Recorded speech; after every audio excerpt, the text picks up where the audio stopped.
अश्विनी महीने की इंद्रा पापुषा, कार्तिक महीने की रमा प्रबोधनी, मार्गशीर्ष मास की उत्पन्ना और मोक्षदा, पौष महीने की सफला और पुत्रदा, माघ महीने की परतिला और जया, फागुन महीने की विजया और आमल की एकादशी, अधिक मास की पद्मनी और परमा। कितने सुंदर नाम है। अब इस नाम से पहचान करो, निर्जला, कितनी सुंदर नाम। अब नाम इतना सुंदर है तो एकादशी कितनी सुंदर होगी। अब एकादशी इतनी सुंदर होगी तो जिस दिन तुम व्रत करोगी एकादशी का तो तुम कितनी सुंदर होगी। मतलब भगवान कितने प्रेम से सिखारेगा कि इसका हृदय कितना सुंदर है। ऊपर की सुंदरता मत देखो साहब, व्रत करने से भीतर की सुंदरता। व्रत का सबसे पहला नियम, एकादशी व्रत का सबसे पहला नियम है कि आप जिस दिन व्रत करो उसके एक दिन पहले भक्ति का संचार इस हृदय में करो। भक्ति का संचार इस हृदय में कर लीजिए। जिस दिन आप व्रत करो, जैसे एकादशी का व्रत कर रहे हो तो दशमी के दिन शाम का समय जब आवे, रात्रि जब होने लगे, शाम का समय आवे और रात्रि का आप जब भोजन ग्रहण करो तो उस भोजन में कोई ऐसा पदार्थ ग्रहण मत करिए जिस पदार्थ के कारण आपकी एकादशी बिगड़ जाए।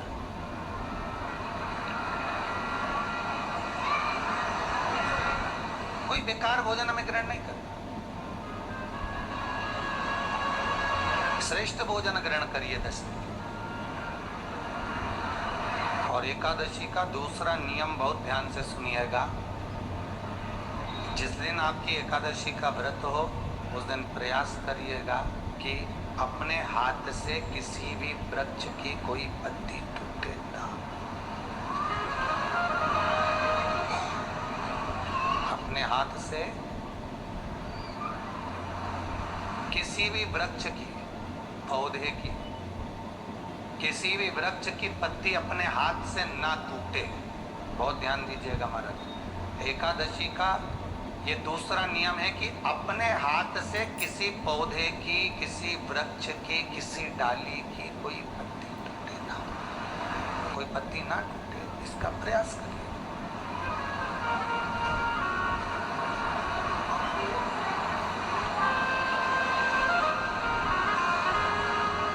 कितना सुंदर व्याख्यान कहा है, कितना सुंदर वर्णन है महाराज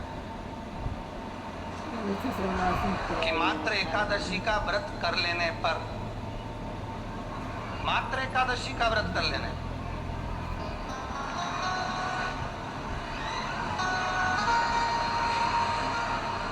जो पूर्व में किया गया हमारा पाप कर्म है, हमने किसी जीव की हत्या करी है, हमने किसी को कष्ट प्रदान करा है, हमने किसी को अपशब्द कहा है, हमने किसी को ताने दिए, हमने किसी को आड़ा टेढ़ा कहा है, हमने किसी को गालियां दे दी है, मात्र एकादशी का व्रत ही कर लेने पर ये सारे जो दोष हैं वो समाप्त हो जाए।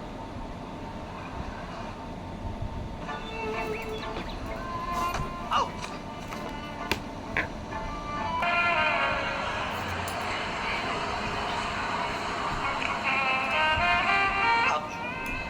विचार करिएगा थोड़ा सा अपने मन में, अपने चित्त में, अपनी वृत्ति में एक बात उतारिएगा।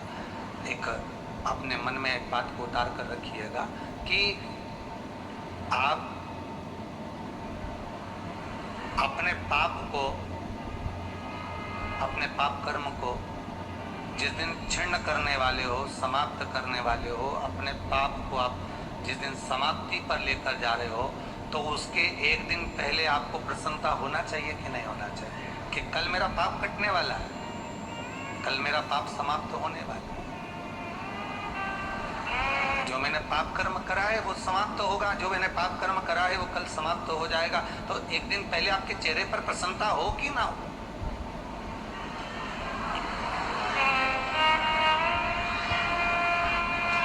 और चेहरे पर वो प्रसन्नता आपके आना चाहिए कि कल मेरा एकादशी का व्रत है, आज दशमी है, कल एकादशी का व्रत है, तो कल मेरी जब एकादशी का व्रत रहेगा तो मेरा ना जाने कितना कितना पाप, कितना कितना असत्य, कितना कितना झूठ, कितना कितना प्रपंच वो समाप्त हो जाएगा। इसमें मुझे प्रसन्नता हो, इसमें मुझे आनंदता हो।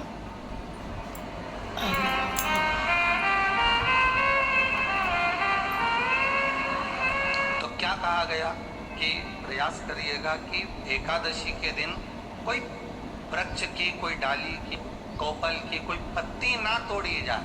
क्यों? तो कहा अगर उस पत्ती को हम तोड़ देते हैं, वृक्ष की पत्ती को या क्यारे में लगी हुई कोई डाली की पत्ती को हम तोड़ देते हैं तो एकादशी का पुण्य फल प्राप्त नहीं होता, एकादशी का कोई फल हमारे खाते में नहीं जाता, पुण्य फल प्राप्त। अब फिर भले तुम चाहे तुमने मोरदन खाया हो, चाहे तुमने चिप्स खाई हो, चाहे तुमने फिर कितना ही सामान खा गए हो और तुमने सोचा कि आज मेरी एकादशी है, तो फिर उसका कोई फल प्राप्त नहीं, उसका कोई सुख प्राप्त नहीं आता, फिर उसका कोई आनंद प्राप्त नहीं आता, फिर उसमें कोई आनंद की अनुभूति आपको नहीं मिलेगी,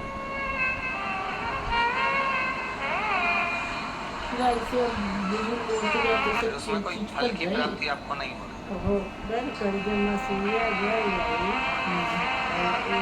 आस्था चैनल के माध्यम से जितने भी एकादशी करने वाले हैं, कहा जाए सत्यनारायण और चतुर्थी का व्रत करने वाले हैं, बहुत ध्यान से आज की कथा सुनना कि एकादशी का आपसे आपके बच्चे पूछेंगे, मम्मी हम भगवान विष्णु का दर्शन करते हैं, हम राम जी का दर्शन करते हैं, हम कृष्ण भगवान का दर्शन करते हैं, हम भवानी माता का दर्शन करते हैं, हम शंकर जी का दर्शन करते हैं, हम सारे देवी देवताओं का दर्शन करते हैं, पर ये एकादशी माता तो कभी नजर ही नहीं आती। पूछेंगे कि नहीं पूछेंगे कि तुम जिस एकादशी का व्रत करते हो इनका जन्म कहाँ से हुआ, कहाँ जन्मी थी? बाबा ही के जान कहाँ एकादशी की जन्म स्थली कहाँ है? भाई भगवान कृष्ण की जन्मस्थली तो मथुरा है, श्री राम जी महाराज की जन्मस्थली बोल दो जम के अयोध्या है।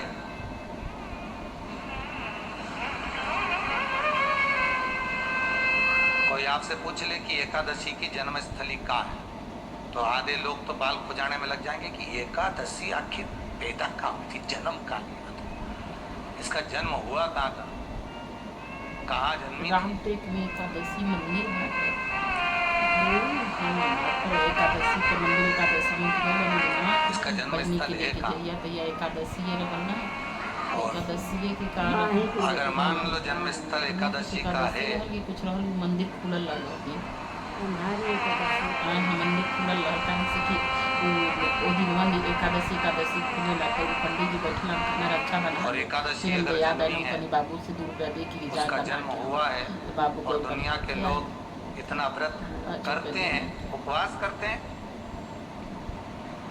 तो फिर इसका जन्म स्थल कहाँ होगा? तो कहा इसका जो जन्म स्थल है वो बद्रीनाथ। कहाँ पर है? बद्रीनाथ। और उस बद्री विशाल में भी एक गुफा जिसका नाम है हेमवती। क्या नाम है? हेमवती। उस गुफा में एकादशी का जन्म स्थल है। बद्री विशाल में हेमवती गुफा जो 12 योजन अंदर प्रवेश करने जितनी, 12 योजन की गुफा के अंदर, हेमवती के अंदर एकादशी का प्रागट्य हुआ, एकादशी का जन्म।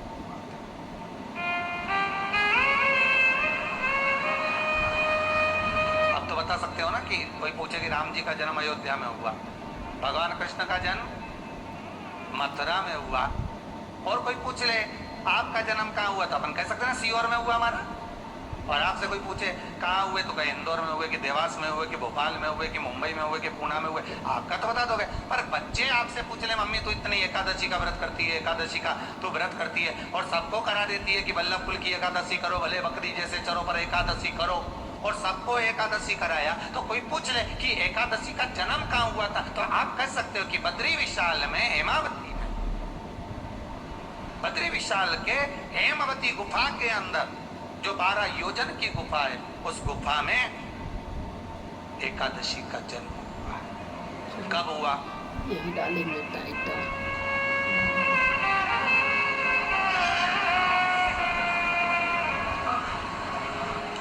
जन्म होने का कारण, राम जी के जन्म होने का कारण था हेमवती रावण का संहार। भगवान क्या कृष्ण बताया? के हेमवती जन्म होने गुफा। का कारण था कंस का संहार। बद्रीनाथ। नरसिंह भगवान के जन्म होने का कारण, प्रकट होने का कारण था हिरण्यकशिपु का संहार। वराह भगवान के प्रकट होने का कारण था कि पृथ्वी को जल पर लाकर ठहराना हिरण्याक्ष का संहार। धागा तो फिर अच्छा सूत्र दाम अपन बताएंगे।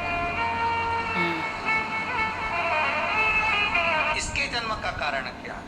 तो कहा इसके जन्म का केवल एक कारण, सतयुग में, अब एक और बात का बहुत ध्यान दीजिएगा महाराज, सतयुग एक बार नहीं हुआ कि तुम सोचो कि सतयुग के बाद में द्वापर त्रेता आ गया, त्रेता के बाद द्वापर आ गया, द्वापर के बाद कलयुग। एक सतयुग नहीं है, एक त्रेता नहीं है, एक द्वापर नहीं है। ना जाने कितने कितने सतयुग निकल गए, ना जाने कितने कितने द्वापर, त्रेता, कलयुग, ना जाने कितने निकल गए।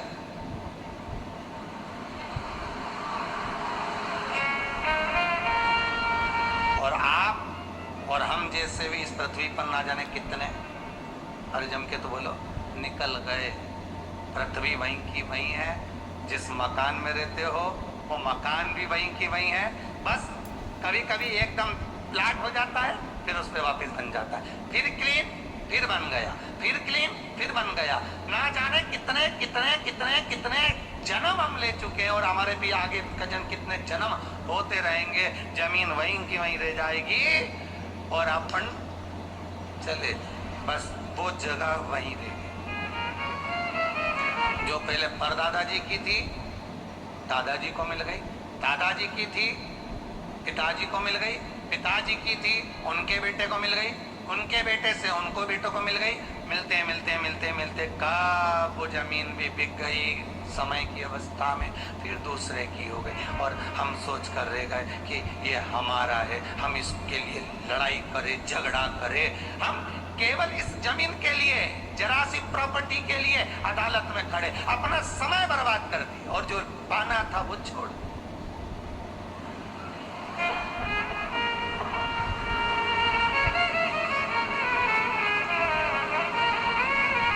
जो पाना था वो छोड़ दिया।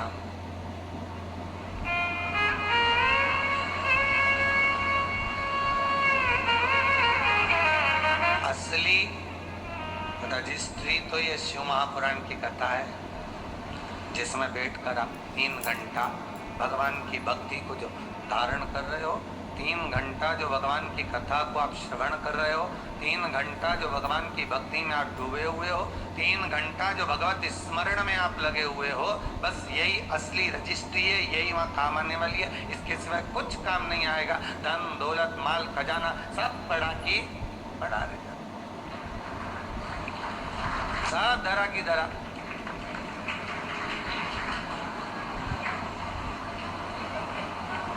और मैं बाबू ले गए। दुखवा ना देखा भाई, विष्णु भगवान आप के लोग स्मरण करते होंगे, लड़ाई होती सज धज के जिस दिन छछवा बड़ा जब बना विष्णु भगवान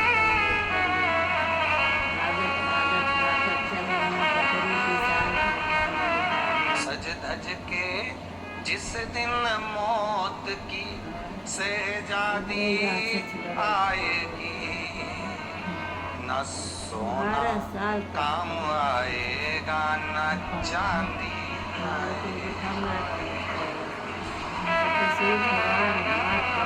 अलमारी में धरा की धरा रह जाएगा,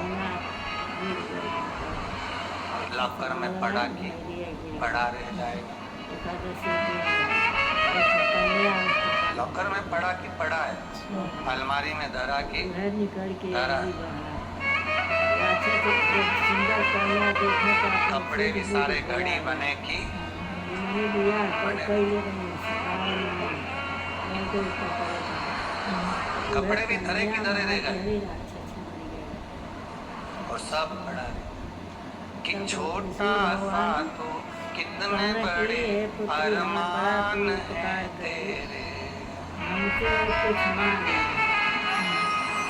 मट्टी का तो सोने जैसे मान है तेरे मैंने कुछ तो मांगा कभी जो एकादशी मट्टी की काया एक दिन मट्टी मिल जाएगी दिया तो जो भूखे कितना ना भी सोना काम आएगा ना चांदी आएगी ना सोना काम आएगा ना चांदी लेकिन आएगी फिर भी निकलना सज धज के जिस दिन मौत की सहजादी आएगी तब खूब ना पैरी पेड़ सोना लगा दे काम आएगा ना चांदी आएगी ना सोना काम आएगा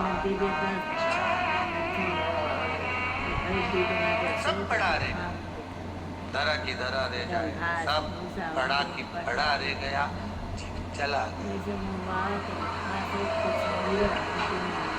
झगड़ा करा लड़ाई करी विवाद करा खूब झगड़े पर मिला क्या इतनी सी जमीन है इतनी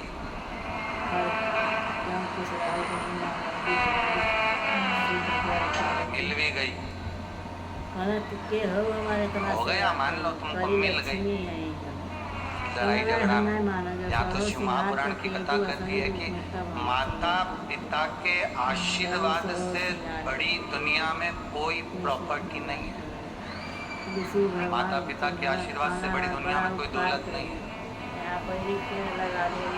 कि जिस घर में माँ बाप की इज्जत नहीं होती उस घर में देखना कभी बरकत नहीं होती सही प्रॉपर्टी सही जमीन सही जायदाद सही धन सही दौलत सही संपदा तो माता पिता का आशीर्वाद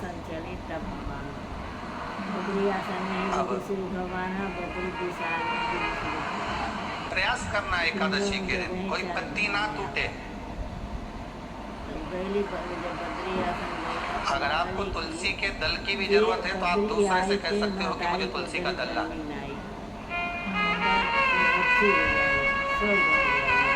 और मेरे हाथ से मैं किसी को कष्ट ना दूं कितने तपबल से एकादशी की उत्पत्ति हुई कितने तपबल से महाराज सतयुग एक नहीं आया ना जाने कितने सतयुग आ गए द्वापर एक नहीं आया ना जाने कितने द्वापर त्रेता एक नहीं ना जाने कितने त्रेता कलयुग ना जाने कितने हुए और अपने जैसे भी ना जाने कितने तो कभी कभी तुम अहंकार भी मत करना अपने भीतर ये अभिमान नहीं आना चाहिए कि आपके बराबर कोई दान नहीं कर सकता किसी के भीतर ये अहंकार ना आए कि हमारे बराबर कोई ये नहीं कर सकता हमारे बराबर ये कोई बोल नहीं सकता हमारे बराबर ये कोई होड़ नहीं कर सकता नहीं नहीं अहंकार को छोड़ दो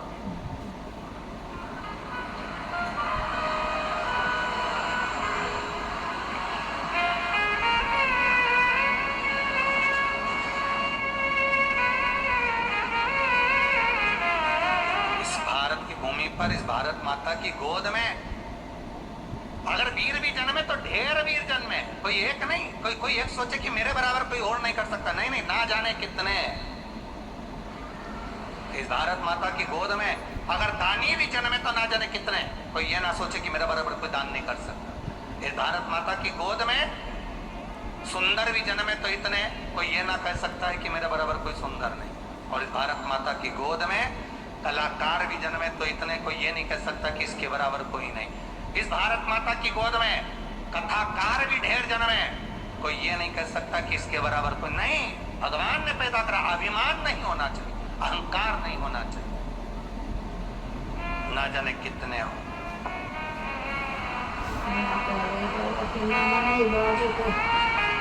ना जाने कितने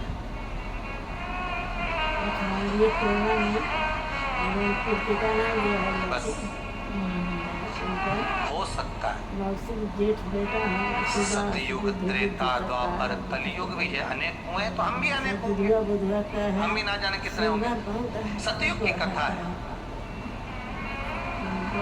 सतयुग में एक बड़ी परेशानी रखी नाड़जंग नाम का एक असुर, देखिए एकादशी के जन्म की कथा शायद आपने जिंदगी में कभी सुनी ना सुनी जीवन में, पर इस जीवन में मनुष्य की देह प्राप्त कर कर अगर आप शंकर की शिव महापुराण की कथा सुन रहे हो तो एक एक संवाद को अपने जीवन में उतार कर रखना, जिससे कई माताएं कहती है गुरुजी पहले हम ये चीज नहीं जानते थे पर आपसे श्रवण कर कर ही तो कुछ मिलेगा।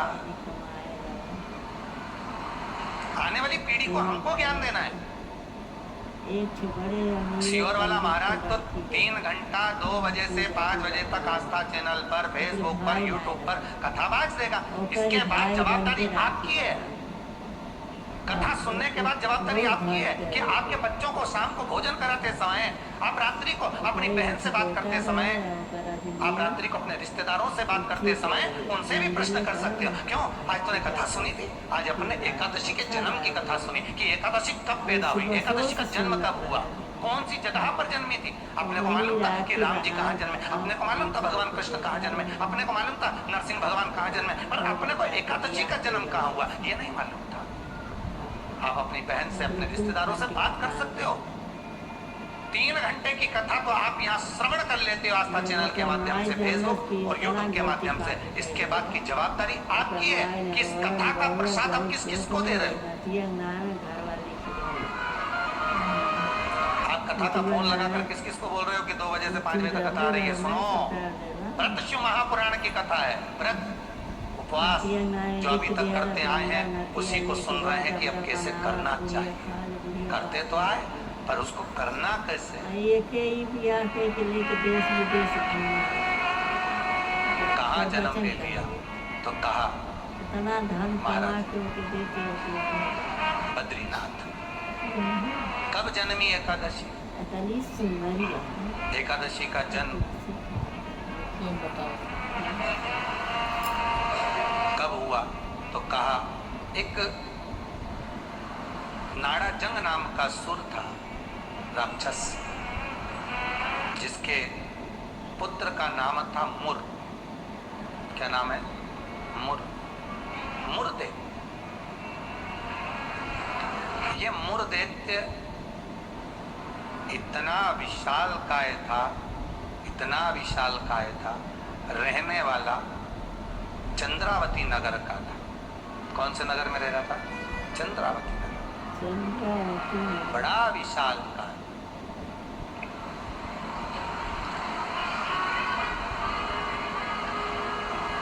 इसमें बल इतना था, इतना बल था कि एक दिन मुरदैत्य ने तप साधना कर कर, दान पुण्य कर कर, स्मरण कर कर सारा पुण्य अपने खाते में रख लिया। आपको कलकत्ता में कहा था उद्यापन करना मतलब उतने व्रत का पुण्य अपने खाते में जमा कर लेना, फिर वो समाप्त नहीं हो सकता। उस पर सिरी ठप्पा लग गया मतलब ये प्रॉपर्टी तुम्हारी हो गई। उद्यापन करना मतलब ये इतने व्रत तुम्हारे खाते में चले गए। अब ये व्रत तुम किसी को ना तो कहीं जा सकते हैं ना छिन्न हो सकते, क्योंकि उसका तुमने उद्यापन कर दिया। उस पर सिरी ठप्पा लग गया, उसकी रजिस्ट्री हो गई, वो आपका हो गया।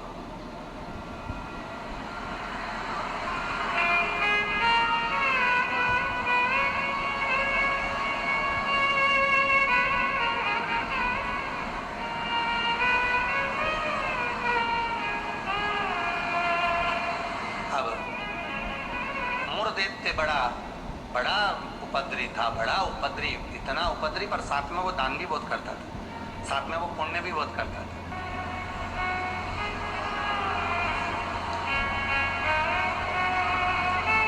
बहुत पाप करता, पुण्य के साथ में पाप भी बहुत करता। होता है व्यक्ति पुण्य के साथ में पाप कर भी देता है। शंकर जी के मंदिर में लोटा भर के पानी चढ़ाने गया और मन में विचार कर कर गया, बताओ अपने आप को कैसी इत्र आ रही है। दूसरे को देख के अपन तुरंत उसी समय पे पाप कर गया। बताओ अपने आप को कितनी कितनी इतरारे, अरे अरे वो इतरारे इतरान में तू तो अपना शंकर जी के जल चढ़ाने, हरि ओम बोलने, नमः शिवाय बोलने अपने घर जा। तेरे को क्या करना कि इतरारी ने कहीं कर रही हो, करे करे सूर्य करना। तुम तो शंकर जी भजो, शिव नाम जपो, शंकर का स्मरण करो और भगवान का भजन करके अपने घर जाओ बस। पर मुरदैत्य पुण्य भी करता था तो पाप बहुत करता था, इतना पाप कर्म था, इतना पाप कर्म था कि वो घबराए नहीं, बस पाप ही पाप में लिप्त हो जाए। समय आया, एक बार ये मुरदैत्य पहुंच गया अमरावती, अमरपुर, भगवान वैकुंठाधिपति के उस भवन में जहां 33 कोटि देवता सदा विराजमान रहते हैं। ऐसे सुंदर आनंद में भगवान के धामों में पहुंच गया और जिस इंद्रलोक में जाता तो इंद्र को पकड़कर जमीन पर फेंक दे। आप बहुत अच्छे से सुनिएगा महाराज, देवता ऊपर जब युद्ध करते थे और युद्ध के मैदान से नीचे गिरते थे तो मृत्यु लोक में नहीं आते थे। कहाँ नहीं आते थे? मृत्यु लोक में। पर मुरदैत्य इतना बलवान था कि देवताओं को जब पकड़कर फेंकता था तो किसी लोक में नहीं जाते थे, मृत्यु लोक में ही जाते। अब बल देखिए कितना प्रबल होगा, कोई लोक नहीं, ऊपर से फेंका तो डायरेक्ट नीचे।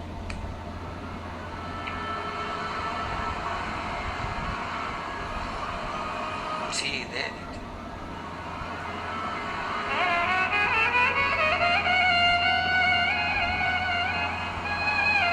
जितने लोग उतने देवता, और जितने लोग उतने देवता। अब इसने सोचा इतने सारे देवताओं को अलग अलग गिराने कब तक जाऊंगा, तो इसने क्या करा, आज चढ़ गया सारे लोकों पर और लोकों पे चढ़कर जो नृत्य करना प्रारंभ करा, जम जम के नाचना, तो सारे लोग हिलने लगे और जितने उसमें 33 कोटि देवता रह रहे थे सब मृत्यु लोक में गिर गए। अब सारे लोक में किसका राज्य हो गया? जम के बोलिए जरा, उस मुरदैत्य का। सारे लोग खाली, मुरदैत्य का राज्य।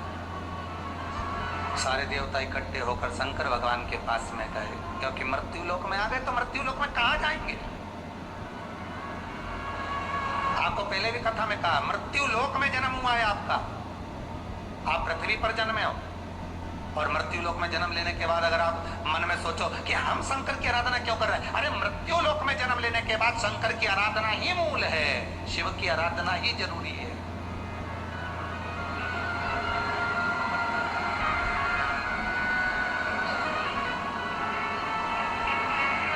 कहां जाए, किससे करें? वैकुंठ लोक के अधिपति भगवान विष्णु, ब्रह्म लोक के अधिपति भगवान ब्रह्मा, इंद्र लोक के अधिपति इंद्र, यम लोक के अधिपति यम, मृत्यु लोक के अधिपति महादेव है, भगवान शिव है। और अगर आप मृत्यु लोक में रह रहे हो तो आपके जीवन में अगर दुख है, तकलीफ है, कष्ट है, रोग है, बीमारी है, तकलीफ में हो तो शंकर की शरण में जाइए।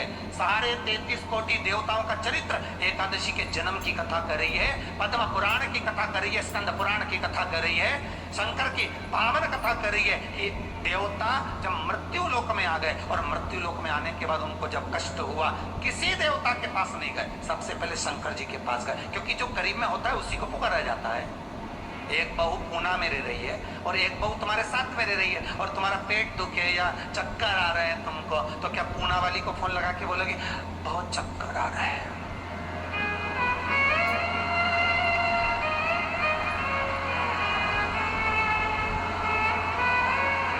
पूना वाली आएगी? अरे बोलो जम के तो बोलो। मुंबई वाली आएगी? वह इंदौर वाली जो जहाँ रह रही है वो नहीं आएगी, और जो जिससे कहना था उससे तो कहा नहीं, जो पास में रह रही है जरा सी देर में आवाज लगा देती, दरवाजा बड़ी देती, घंटी बजा देती, चिल्ला कर बोल देती, फोन कर देती, आवाज लगा देती और कह देती बेटा जल्दी आप बहू दौड़ कर आ, दौड़ कर आ, दौड़ कर।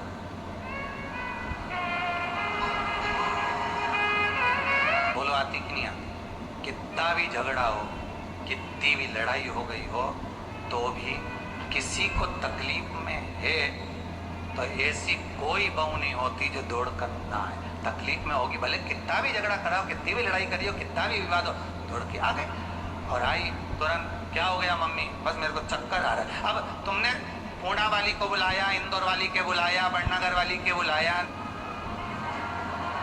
जो नजदीक में। मृत्यु लोक में जब देवता नीचे गिर गए तो इनके नजदीक में कौन थे? भगवान शंकर।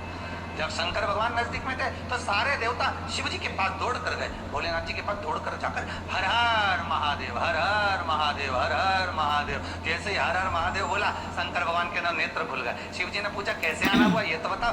कहा महाराज जी ये वो मुर दैत्य ने हम सबको नीचे पटक दिया। अच्छा तो फिर क्या चाहते हो? बस उस मुर दैत्य का संहार कर दो। शंकर भगवान बोले मुर दैत्य का संहार मैं करूंगा?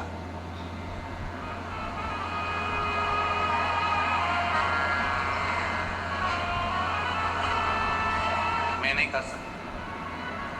क्यों? उसका संहार भगवान विष्णु करेंगे। कौन से जाओ कहो जाकर? तो भगवान विष्णु तो हमारे, हम 33 कोटि देवता नीचे नजर आ रहे हैं पर भगवान विष्णु कहीं नजर नहीं आ रहे। हमको तो लग गया ऊपर से पटका होगा तो वो नीचे चले गए। भगवान नहीं दिख रहे, हम हमें नजर नहीं आ रहे, हम कहां ढूंढे उनको? ये हमारी दृष्टि है। हमारी दृष्टि से भगवान को हम देखने का प्रयास करेंगे ना, भगवान नहीं मिल सकता। भगवान को पाने के लिए भीतर की दृष्टि चाहिए, आत्मा की दृष्टि, मन की दृष्टि चाहिए। हमारी दृष्टि पे तो चश्मा लगा होता है, ब्लैक कलर का लगा है तो ब्लैक दिखेगा, नीला लगा है तो नीला, पीला लगा है तो पीला, हरा लगा है तो हरा। उसी तरह हमारी दृष्टि पे चश्मा लगा है, कामी होगा तो कामी दिखेगा, लोभी होगा तो लोभी दिखेगा। चोर को चोर नजर आता है, साहूकार को साहूकार नजर आता है, बेईमान को बेईमान नजर आता है, ईमानदार को ईमानदार नजर आता है, धर्मात्मा को धर्मात्मा नजर आता है, पुण्यात्मा को पुण्यात्मा नजर आता है। साहूकार को साहूकार दिखेगा, ईमानदार को ईमानदार दिखेगा, ढोंगी को ढोंगी नजर आएगा, पापी को पापी नजर आएगा, कपटी को कपटी नजर आएगा। आप जैसा चश्मा लगाए होगे सामने वाला व्यक्ति वैसा नजर आएगा। आप अपनी आंखों का इलाज अच्छा करवाओ, सामने वाला व्यक्ति अपने आप ही अच्छा नजर आने लगेगा अपने आप। हमारी सास तो हमेशा हमारा बुरा ही सोचती है। सास बुरा नहीं सोचती, चश्मा गड़बड़ हो गया। समझ गए? अरे बोलो तो, समझ गए ना? चश्मा गड़बड़ हो गया मतलब दृष्टि गड़बड़ हो गई। हमने देखा हमारी सास हमारा बुरा सोचती है, मतलब बुरे हम हैं, हम सोच रहे हैं। अगर अच्छा सोचते तो कह देते हाँ है तो सास ना, इन्होंने मेरे पति को जन्म दिया। मेरे पति को जन्म दिया। जब पति इतना प्रेम से मेरे से व्यवहार करे तो सास क्यों व्यवहार खराब करेगी? अरे बोलो तो करेगी। जब पति तेरे लिए जेब में भर के गजक लाए, कुरकुरा लिया है, चिप्स लिया, तब तूने एक बार भी नहीं किया कि बताओ मेरा क्या जो, तो कहे पति अच्छा है पर सास बुरी। नहीं नहीं, दृष्टि हमारी बुरी है, उसमें हमें सामने वाला व्यक्ति गलत न जा रहा। हम अच्छा देखना प्रारंभ कर देंगे ना तो हमको अच्छा मिलने लगे।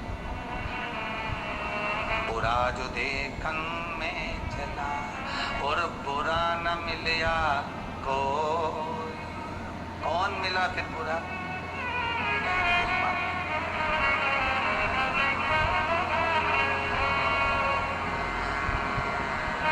इस मन को बुरा कर। मैं नहीं मार सकता मुर्देत्य को, भगवान विष्णु मारेंगे। भगवान विष्णु कहाँ मिलेंगे? क्षीर सागर में शयन कर रहे हैं। जाइए, सारे देवता पहुंच गए क्षीर सागर। प्रभु कृपा करिए। भगवान विष्णु ने पूछा क्या हुआ? तो मुर्देत्य ने आक्रमण कर रखा है, सबको उठा उठा के पटक दिया, एक भी नहीं बचा, सारे लोग खाली पड़े। अच्छा फिर वहां कौन बैठा? तो क्या मुर्देत्य बैठा अकेला? आओ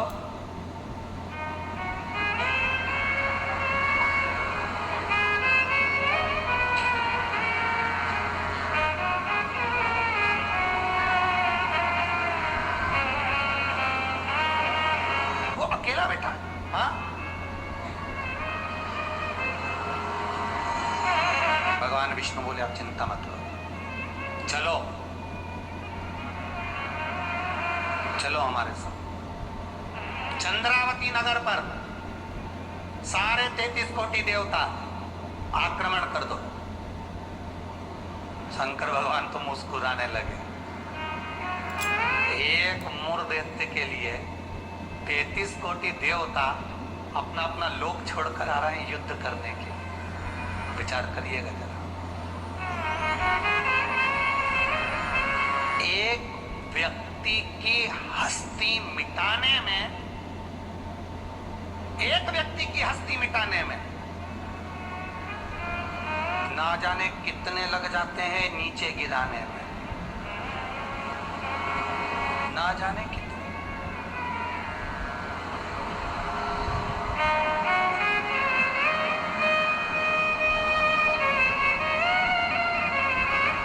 जब व्यक्ति मर जाता है तो दुनिया के लोग रोते हैं, बेचारा मर गया। और जो मर गया उसको वापिस जिंदा कर दे भगवान तो फिर खो जाते हैं, फिर उठ गया, वापिस उठ गया। फिर ना जाने कितना मेहनत करेगा, कितना कमाएगा, ना जाने कितनी बिल्डिंग बना लेगा, ना जाने कितना धन जोड़ लेगा। खो गए, मरा तो रो गए। संसार का नियम है। एक व्यक्ति की मूर दैत्य की मात्र हस्ती को मिटाने के लिए सारे आ गए, पर 33 कोटि देवता 15 मिनट नहीं लगे मूर दैत्य को। 15 मिनट में मूर दैत्य ने सारे देवताओं को हिला दिया, भाग गए। सारे 33 कोटि देवता भाग गए। तब भगवान विष्णु अकेले युद्ध के मैदान में थे, अकेले युद्ध के मैदान। और अकेले भगवान विष्णु जब युद्ध के मैदान में युद्ध प्रारंभ करा, भगवान ने उठाया सुदर्शन चक्र और भगवान ने उठाकर सुदर्शन चक्र को फेंका। मूर दैत्य के जितने असुर थे, जितने राक्षस थे, सबका संहार करने के लिए फेंका। फेंक तो दिया, सारे जितने असुर थे वो मर भी गए, पर मूर दैत्य इतना प्रबल था कि उसने एक फूंक मारी, सबको जीवित कर दिया। एकादशी के जन्म की कथा।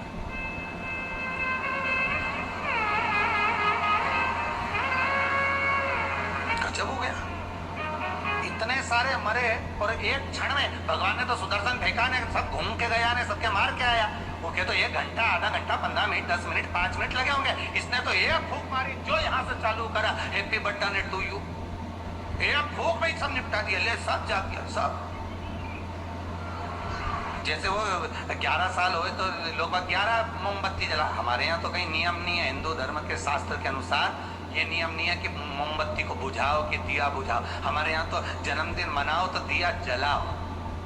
और पहले बात तो जन्मदिन मनाओ तो पहले सोच के मनाओ कि 14 साल के हो गए, मतलब भगवान के करीब जाते जा रहे हैं। करीब 35 साल के हो गए, मतलब 36वें में लग गए, उसकी ओर करीब पहुंच गए। जैसे जैसे उम्र बढ़ती जा रही, तुम तो केक काट रहे हो, ऊपर तो नगाड़े बज रहे हैं, बेरू आने वाला है, ऊपर नगाड़े बज रहे हैं। 68 का हो गया, गांव के लोग जन्मदिन मना रहे हैं, ऊपर कह रहे तैयारी कर लो रे, थोड़ा और बचा है, आने वाला।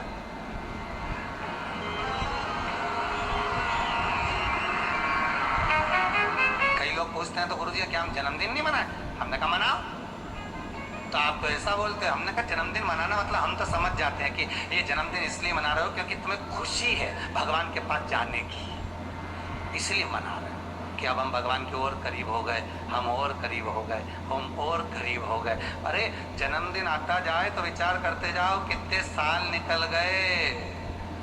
ना राम नाम लीनो ओ तूने भरी जवानी में, तो डूब के मर जा रे चुल्लू भर पानी में। अरे काय जन्मदिन मनाओ तो विचार करिए कि हमारा जन्मदिन हम क्यों मना रहे हैं, किस लिए मना रहे हैं, कहाँ जा रहा है, हमारा समय निकले चले जा रहा है। ना राम गाए, ना कृष्ण गाए, ना शंकर का स्मरण करा, यूं ही गवा दिया। और बच्चा कुचा था तो जन्मदिन आदि रात को मेन रोड पे गाड़ी को खड़ा करके बोनट पे केक रख के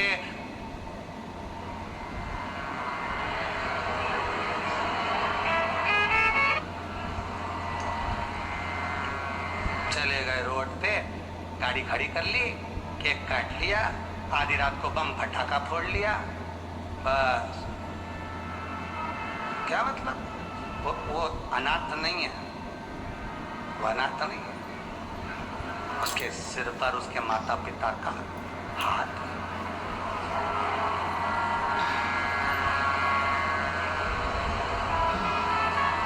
एक फूंक मारी पक्के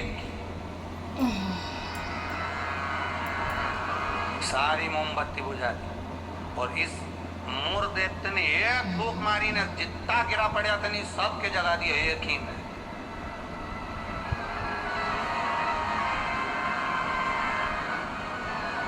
मेरे को तो लगे वो कहीं कहीं का बाबा जोगी और नहीं हो, नहीं जिसके यहाँ झाड़ा लगवाने लोग जाए, एक फूंक मार तो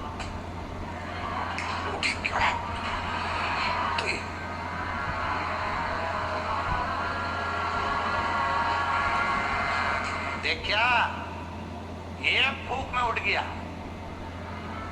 तो जो उठा उससे पूछा कितना समय से बीमार पड़ा था ने, महाराज जी ने एक फूंक मारी ने उठ गया। वो बोला फूंक से उठा नहीं हूं, महाराज जी के मुंडा में ऐसी बदबू आई थी। एक बात ठीक है,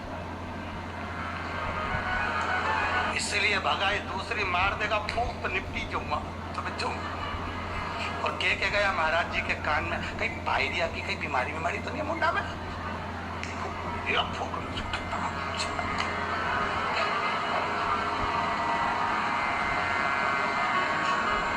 अभी महाराज जी ने उसको मारी थी, अब महाराज जी खुद के मार के देखो।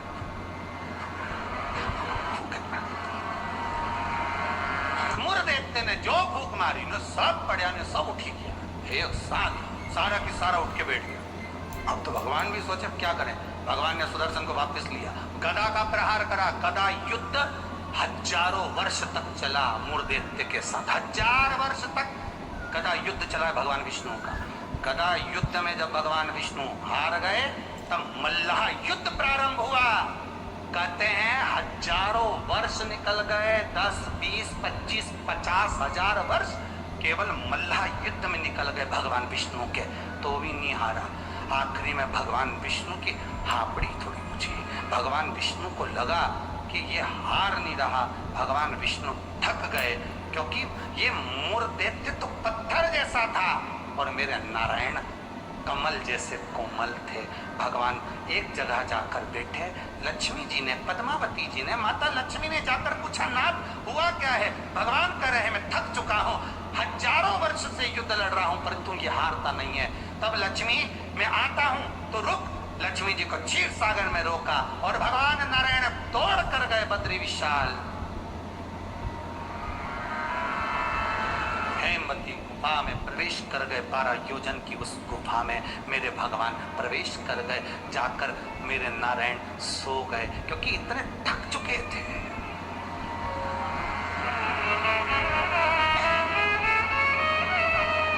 इतने थक गए और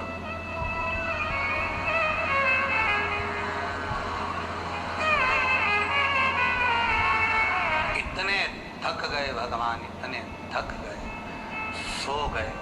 मूर्देत्य भगवान के पीछे पीछे दौड़ कर आया कि आखिर ये जा कहाँ रहे, ये जा कहाँ रहे। मूर्देत्य ने विचार करा, आज भगवान भाग कर कहाँ जा रहे हैं मुझसे।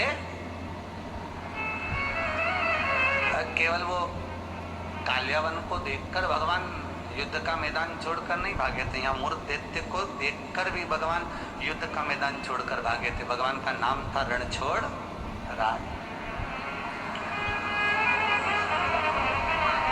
कहाँ जा रहे, किस जगह जा रहे,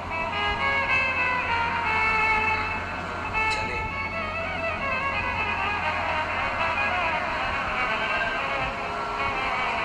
गुफा में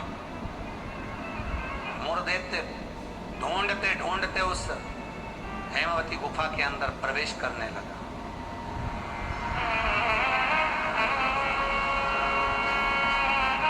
वहां पर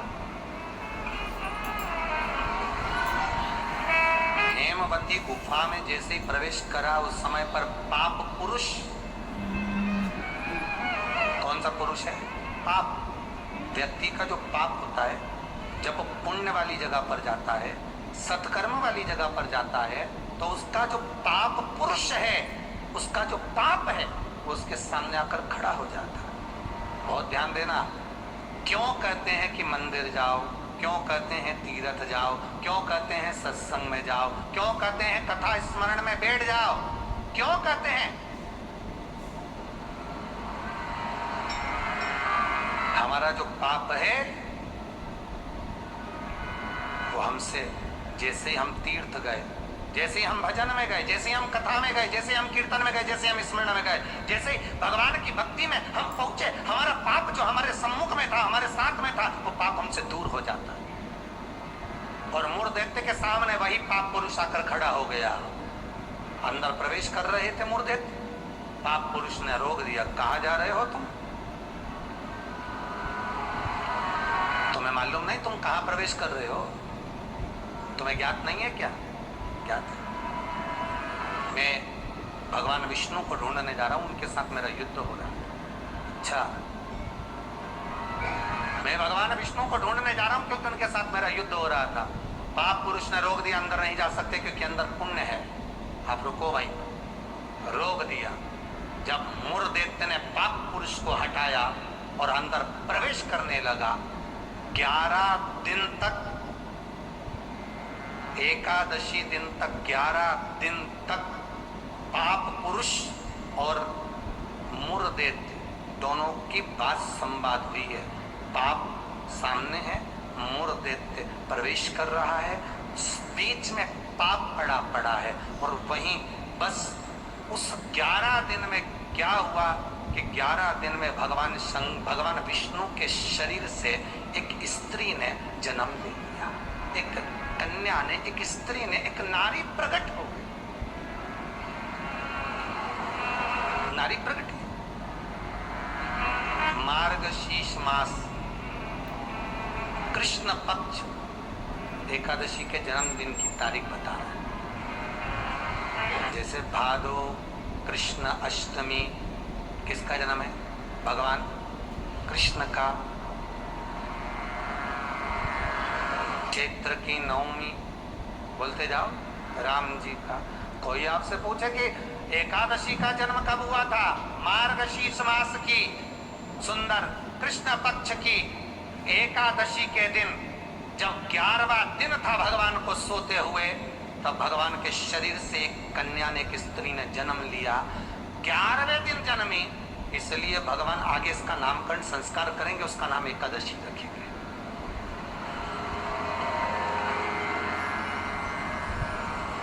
इसी को कहते उत्पत्ति एकादशी, उत्पन्ना एकादशी। प्रकट पाप पुरुष ने देखा कि कोई कन्या आ रही, बड़ी सुंदर है, बड़ी सरल, बड़ी अच्छी दिख रही।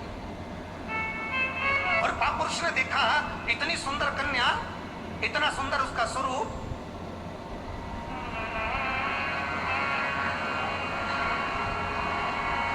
कईयों के मन में बड़ा प्रश्न होता है महाराज जी, कई माताएं बहुत प्रश्न करती हैं, कहती हैं गुरुजी क्या एकादशी का व्रत केवल वेदव्य नारी करती है? क्या एकादशी का व्रत केवल संत करते हैं, साधु करते हैं? नहीं नहीं, एकादशी का व्रत तो जन्म लिया बच्चे से लेकर मृत्यु के घाट पर पड़ा हुआ व्यक्ति भी एकादशी का व्रत कर सकता है। अपनी एकादशी स्वयं करो, मरने के बाद दूसरे लोग एकादशी दें, उससे अच्छा है कि अपना अकाउंट में खुद जमा करते चलो। तो बुरे वक्त में थोड़ा बहुत कहीं ना कहीं अपने का यमदूत आ गया, यमराज आ गया और उसने कहा लाओ एकादशी दो। अब तुम तो इंतजार में बैठी कि अभी 12वां तो हम दो, तो क्या 12वां के कहीं करेगी? तो क्या 12वां के हमारा छोरा उन्हें एकादशी देगा? तुम खड़े रहो। अब वो 10 दिन तक तो इंतजार करा। गरुड़ पुराण में लिखा है जीवात्मा के जब प्राण छूटते हैं, किसी के प्राण छूटे, प्राण छूटने के 10 दिन तक जीवात्मा घर की अटारी पर रहती है। अब 10 दिन के बाद तो जाएगी। अब तुम तो कह रही अभी रुक जाओ रे, अभी कहाँ जा रहे हो? अभी एकादशी मेरे को मिलेगी, हमारा छोरा देगा, बहू देगी, बड़ी बहू देगी, छोरा देगा, पोता देगा, पोती देगी, नाती देगा, पंती देगा। और पंडित जी जब बैठे संकल्प दिलाया, बोलो तुम्हारे दादाजी के कितनी एकादशी दोगा? तो क्या हमने 5 दी, कोई क्या हम 14 दी, कोई क्या हम 10 दी, कोई क्या हम 3 दी, कोई क्या हम 2 दे दिए। तो कहीं दादाजी कहीं भिखारी था? ये दादाजी की कथा नहीं, अपनी कथा। अपन क्या भिखारी है जो दूसरे की एकादशी लेकर जाएंगे?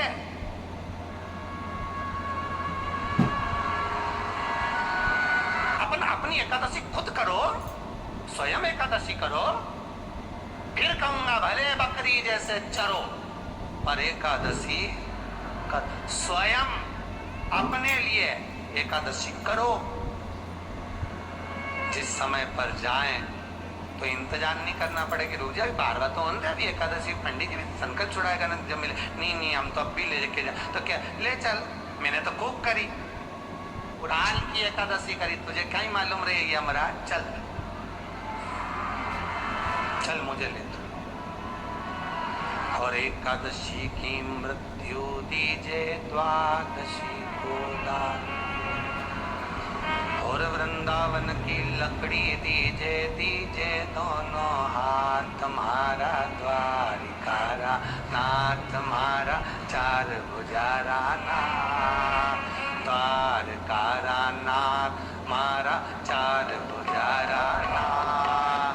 जो जो मांगो दीजो मरने, दीजो भर भर हाथ, मारा द्वारिकारा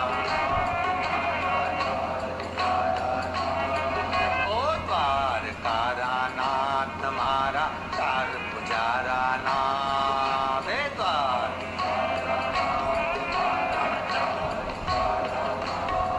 ओ जो जो मांगो दीजो मरने, दीजो भर भर हाथ, मारा द्वारिकारा ओ द्वारिकारा जय हो।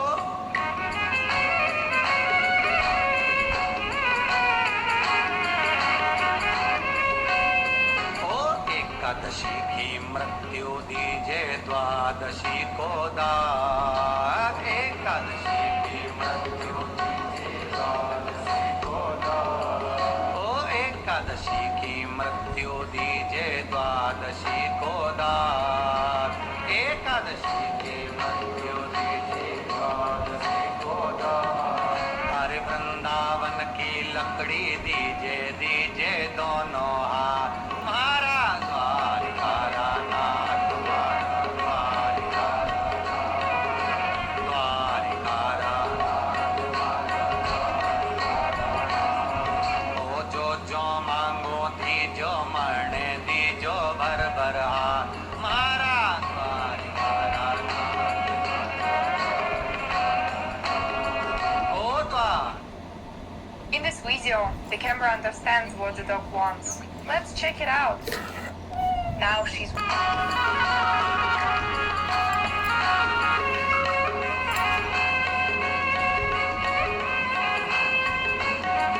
ओ बेटा तो मन 4 दीजे, बहुआ दीजे 7, बेटा तो मन 4 दीजे, बहुआ दीजे 7। अच्छे से बोलना, बेटा तो मन 4 दीजे, बहुआ दीजे 7, 7 मतलब 7, नहीं तो बोल दो 7, तुम्हारा भरोसा नहीं हो। ओ बेटा तो मन 4 दीजे, बहुआ दीजे 7, बेटा अरे पोता तो मन ऐसो दीजे, दीजे फूल गुलाब, मारा द्वारिकारा नाथ, मारा द्वारिकारा नाथ। ओ जो जो मांगो दीजो मरने, दीजो भर भर हाथ, मारा द्वारिकारा नाथ, मारा द्वारिकारा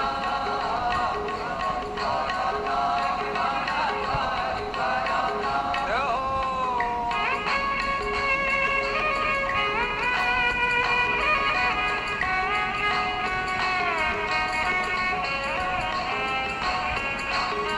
ओ सुमति तो दीजे लाला, कुमति हटा जो जी, सुमति तो दीजो अरे सुमति तो दीजे लाला, कुमति हटा जो जी, सुमति अरे लक्ष्मी तो मन ऐसी दीजे दीजे भर भर हाथ तुम्हारा द्वार